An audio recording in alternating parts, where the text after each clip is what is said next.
A long time ago, in the land of Egypt, the Pharaoh was afraid of the Israelites, the people of God. There were so many of them that Pharaoh feared they would become too powerful. So he made them slaves, forcing them to work long, hard days building his cities.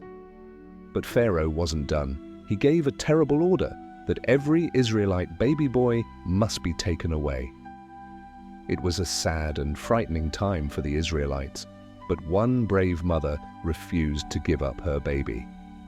She carefully placed her newborn son into a basket, covering it with tar so it would float. Then she gently set it on the Nile River, praying that God would protect him. The baby's sister Miriam hid nearby, watching the little basket drift down the river. And then something surprising happened. Pharaoh's own daughter, a princess, saw the basket and opened it. "A baby!" she gasped. "He must be one of the Israelites." But instead of following Pharaoh's orders, she felt love for the child. "I will raise him as my own," she declared. She named him Moses, which means drawn from the water. And so the baby in the basket became a prince in Egypt. Moses discovers the truth. Moses grew up in Pharaoh's palace, living like a royal prince, but deep inside he always felt different. One day he saw an Egyptian guard hurting an Israelite slave. Moses' heart burned with anger. He couldn't stand to see his people suffer. In his rage, Moses struck the guard, and the guard fell. Moses knew he had made a mistake, and Pharaoh would be furious. Afraid for his life, Moses ran away to the desert. For many years, Moses lived a quiet life as a shepherd. He thought he had left Egypt behind forever, but God had other plans. The burning bush. One day, as Moses watched his sheep, he saw something incredible, a bush that was on fire, but it didn't burn up. As Moses stepped closer, he heard a voice, God's voice. "Moses, remove your sandals, for you are standing on holy ground." Moses trembled. "Who are you, Lord?" "I am who I am. I am the God of your ancestors, the God of Abraham, Isaac, and Jacob. I have heard the cries of my people. Moses, you must go back to Egypt and tell Pharaoh, 'Let my people go.'" Moses felt afraid. "Me? How can I do this?" But God reassured him, "I will be with you." And so Moses returned to Egypt, ready to free God's people. The 10 plagues.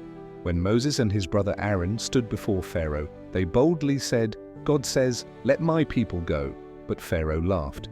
"Who is this God? I will not let them go." And so God sent 10 terrible plagues upon Egypt. The Nile River turned to blood. Frogs covered the land. Gnats and lice swarmed everywhere. Flies filled the houses. The Egyptians' animals became sick and died. Painful sores and boils appeared on the Egyptians. A terrible hailstorm destroyed their crops. Locusts ate everything that remained. Darkness covered Egypt for 3 days. But Pharaoh still refused to let the Israelites go. Then came the final, most terrible plague. The firstborn of every Egyptian family would die, even Pharaoh's own son. But God protected the Israelites. He told them to put lamb's blood on their doors so the plague would pass over them.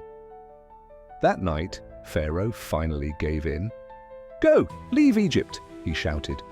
And so Moses led the Israelites to freedom, the Red Sea miracle.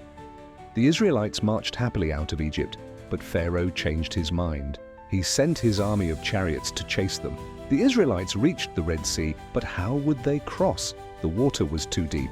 They were trapped. But Moses lifted his staff, and God performed a great miracle. The Red Sea parted, making a dry path. The Israelites rushed across, and when the Egyptians followed, the sea closed over them. The Israelites were finally free. The 10 Commandments.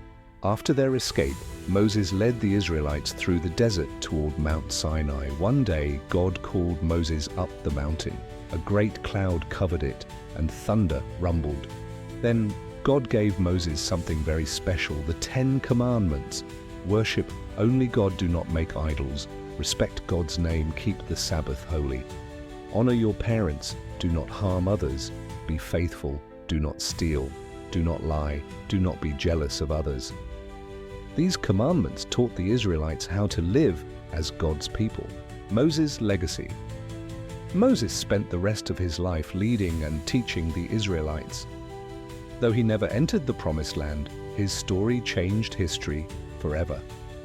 And so the story of Moses reminds us that God always has a plan, even when we are afraid. When we trust in God, amazing things can happen.